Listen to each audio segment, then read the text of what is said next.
You showed up.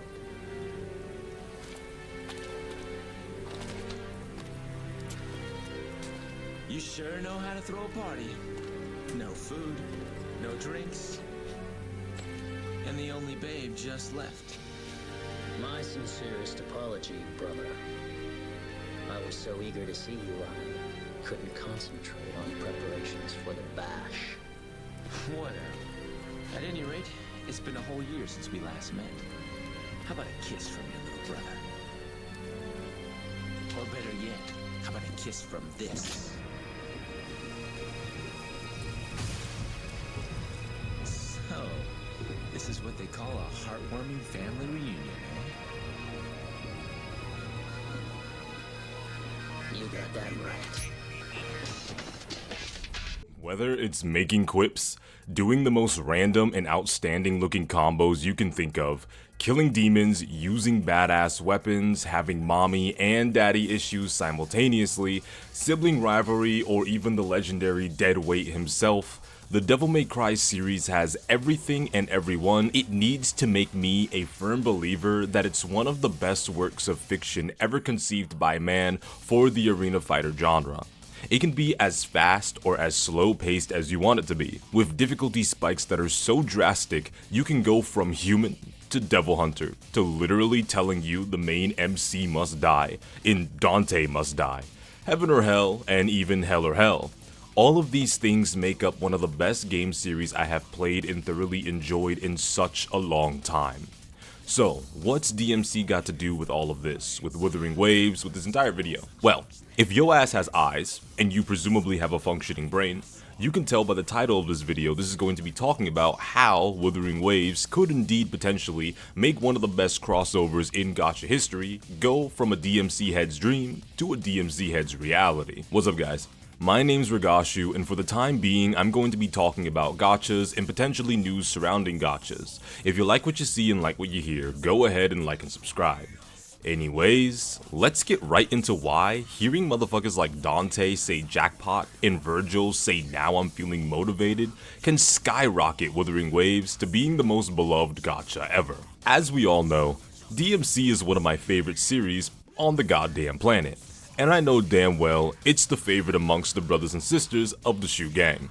Dante and Virgil are two of some of the most iconic characters in the arena fighter genre, with most of its games being extremely well received. With the characters being so beloved and praised, one of the brothers is always brought up in comparison to any character who even remotely uses any cool ability that uses a katana. The DMC fanbase is large, and I know a good majority of them will even play the most garbage cesspool of games just because they just so happen to have a crossover that involved the tax-evading, non-child support paying Buried Delight man, or the dirty bum drunk looking ass who just got dirtier between the times of DMC 4 and DMC 5, spending all his time selling his weapons from his past games and commission money from killing demons for buying pizza instead of paying rent in his own damn Devil Hunter agency.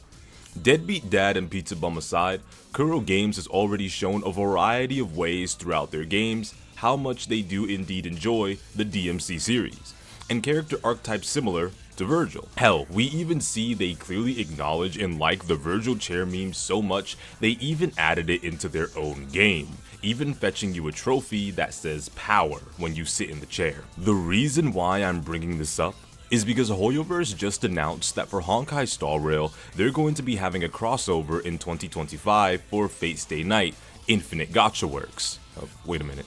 Hold on. I mean Unlimited Blade Works. Fate has such a loyal and dedicated fanbase that it even keeps them coming back to playing that shitty fucking gacha game called FGO.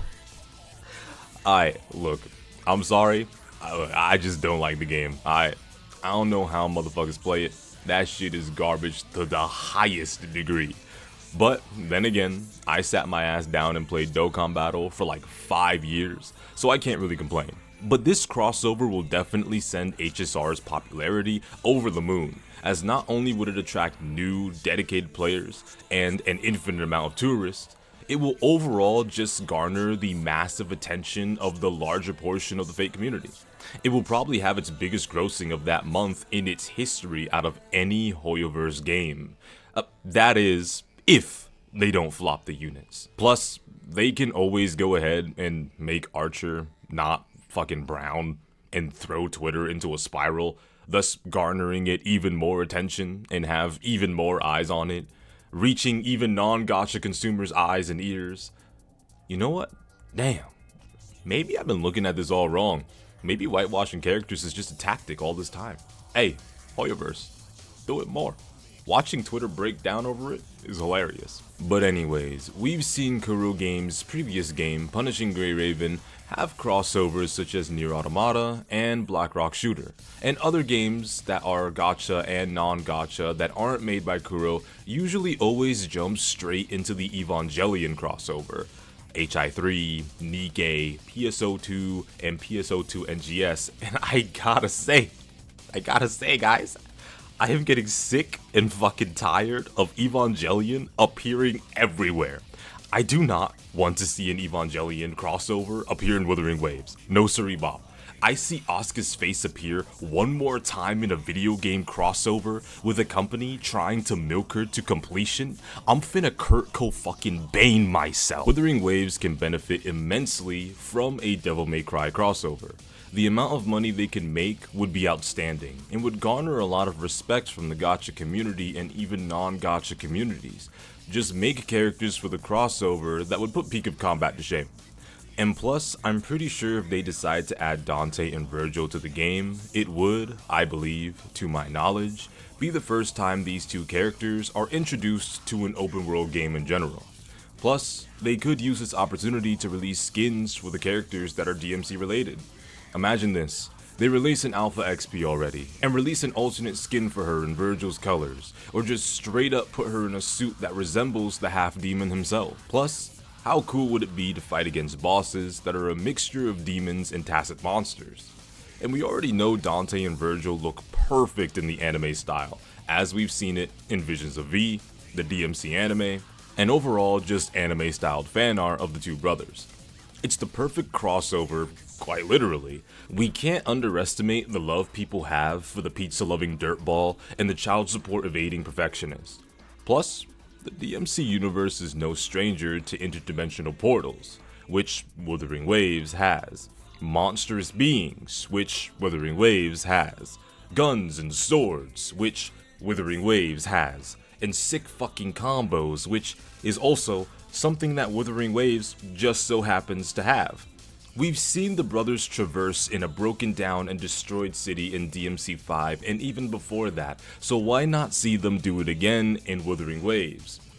Anyways, tell me what you guys think.